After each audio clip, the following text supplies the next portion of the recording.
श्रीलक्ष्मी श्रीमहालक्ष्मी क्षीरसागरकन्यका उत्तिष्ठ हरिसम्प्रीते भक्तानां भाग्यदायिनी।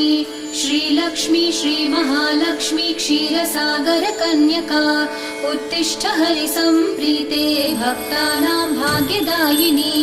उत्तिष्ठोत्तिष्ठ श्रीलक्ष्मी विष्णुवक्षस्थलालये उत्तिष्ठ करुणापूर्णे लोकानां शुभदायिनी।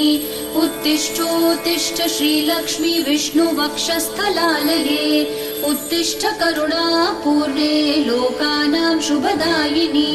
श्रीपद्ममध्यवसिते वरपद्मनेत्रे श्रीपद्महस्तचिरपूजितपद्मपादे श्रीपद्मजातजननी शुभपद्मवक्त्रे श्रीलक्ष्मी भक्तवरदे तव सुप्रभातम्।